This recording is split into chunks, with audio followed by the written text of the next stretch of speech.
Olá, está começando mais um programa Mídia em Foco. Você acompanha conosco mensalmente os temas que são os mais importantes na discussão midiática no Estado, no Brasil e no mundo. Hoje o nosso assunto é violência e segurança de jornalistas. Baseado no que aconteceu no mês de novembro, com o repórter cinematográfico Gelson Domingos, da Rede Bandeirantes de Televisão, no Rio de Janeiro, a gente decidiu falar com algumas pessoas que conhecem o assunto sobre esse universo, essa realidade que nem sempre é discutida nos meios de comunicação. E hoje conosco, para discutir esse assunto, o jornalista José Nunes, presidente do Sindicato dos Jornalistas do Rio Grande do Sul e também vice-presidente sul da Federação Nacional de Jornalistas. José Nunes, muito obrigado pela tua presença. Boa tarde, Marco. Boa tarde, Rodrigo. E com a gente também o Rodrigo Teixeira, jornalista formado pela Universidade Fevale e especialista em comunicação estratégica e branding. Rodrigo, obrigado também. Obrigado pelo convite. Bem, com o José Nunes e o Rodrigo Teixeira, nós vamos tentar analisar um pouco essa situação que vive o jornalismo em relação à violência e em relação à sua segurança. Hoje mesmo, observando aqui as principais notícias, só para a gente começar a refletir sobre isso. Jornalistas denunciam agressões de polícia durante cobertura de protesto no interior de São Paulo. É o site Journalism in the Americas. Na Argentina, ex-deputado é condenado por assassinato de jornalista em 76. Jornal mexicano perde processo por calúnia contra a revista. Jornalista crítico ao governo recebe ameaças por Twitter e celular na Venezuela. Dono de rádio na Argentina suspeita que incêndio na emissora tenha tido motivações políticas. Organizações de mídia protestam contra a postura da polícia de Nova York na cobertura do movimento Ocupe. Locutor de rádio é condenado a 6 meses de prisão por difamação no Equador. E jornalista brasileiro é agredido em mais um episódio de repressão policial à cobertura dos protestos no Chile. Que universo é esse, José Nunes, em que o jornalista tem que trabalhar, às vezes, com violência e nem sempre com segurança? Pois bem, Marco, eu acho que esse é um tema realmente que ele tem que ser discutido e ele tem que ser levado ao conhecimento de toda a sociedade. Infelizmente, o que a gente tem e o que a gente percebe ao longo do tempo, tanto no Sindicato dos Jornalistas, bem como na Federação Nacional dos Jornalistas, é que muitas vezes esse tema ele passa ao largo. Ele passa ao largo de todas as discussões do que seria, porque, na verdade, o que eu sempre comento, o jornalista, ele está para servir a sociedade, ele tem que buscar sempre a melhor matéria, sempre a melhor cobertura, para, claro, trazer a melhor informação para a sociedade, que esse é o nosso papel. Mas, infelizmente, ele não, a emissora que ele trabalha, enfim, não disponibiliza esses aparatos todos para que ele tenha uma segurança no seu local de trabalho.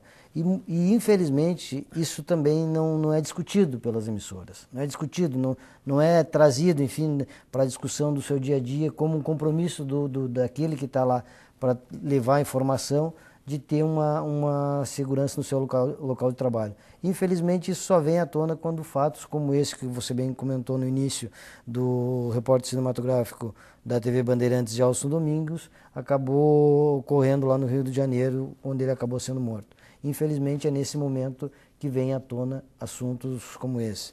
Mas a Federação Nacional de Jornalistas, ela tem acompanhado de perto várias questões no que diz respeito a essas questões da violência. Tanto é que agora no início do mês de outubro, foi lançado o relatório de violência, do relatório de direitos humanos e violência contra os jornalistas. Né? E ele mostra algo que a gente nem sabe que está acontecendo, né? Os números parecem que são assustadores às vezes. Verdade, né? É verdade. E como eu falo, né? Infelizmente ele não é trazido, porque realmente quando acontece um fato onde o jornalista ou ele é agredido ou o jornalista ele é ameaçado, simplesmente a emissora o que faz? Ela pega e transfere aquele profissional para um outro local. Mas infelizmente a própria emissora que deveria fazer aquilo, fazer luz. Ou seja, mostrar para a sociedade o porquê que aquele profissional está sendo transferido. Porque muitas vezes essa ameaça que ele sofre é de grupos marginais e tudo mais, mas boa parte também delas é por pessoas digamos assim, de bem, que a gente chama, né? Mas bem como, né? E até mesmo pela própria segurança pública. Então, muitas vezes ele é afastado do seu local e vai se transferido para uma outra cidade, para um outro estado, enfim, para fazer cobertura, não ficando naquele local onde ele estava atuando em função das ameaças. Mas isso é digamos assim, é um paliativo. Claro. Um paliativo, né? Mas pelo menos se preocupou um pouco, né? Mas eu acho que isso situação. teria que vir à tona, teria que dizer o porquê que o fulano está sendo afastado. Porque daí, com certeza, se ele está sendo ameaçado digamos assim, isso dá muito no Mato Grosso, a região do norte lá, dos grandes fazendeiros, grandes donos de terra, que ameaçam o profissional que está lá divulgando o que acontece pelo trabalho escravo, enfim, por uma série de outras questões. Ele deveria dizer, o fulano está saindo da emissora porque está sendo ameaçado por aquele setor. Mas isso, infelizmente, não acontece. Né? Para começar, então, algumas reflexões também do Rodrigo Teixeira. Eu Rodrigo, acho que... do mundo jornalístico, o que tu observa em relação a isso? A grande questão para a gente discutir, eu acredito, esses números que estão aumentando cada vez mais, existe, acho, 2 pontos, né? Um é a questão da concorrência que existe entre os meios de comunicação, né? Hoje em dia, qual é a rádio que vai entrar primeiro no ar? Qual a televisão que vai chegar primeiro naquele momento? Qual o jornal que vai trazer uma informação essencial daquela notícia que está acontecendo? E com isso, obviamente, o jornalista acaba ficando mais vulnerável, principalmente em situações de crise, como o professor mesmo relatou aí, na questão, os conflitos nos países aqui da América Latina, que a gente sabe que existe muita perseguição jornalística em Venezuela, em Bolívia, em Equador, protestos no Chile, a questão agora das revoltas árabes também, aconteceram muitas violações às questões jornalísticas, né? E por que isso vem ocorrendo, né?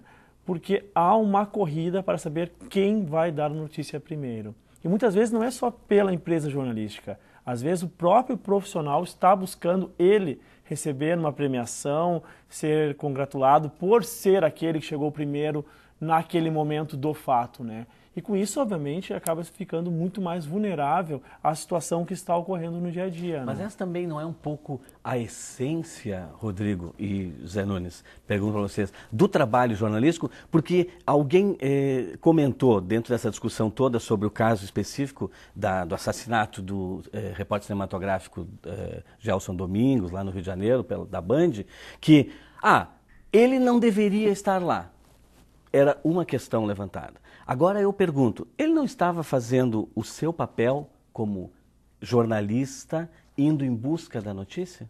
Mas será que há necessidade de estar no momento da invasão? Acho que essa é a grande questão.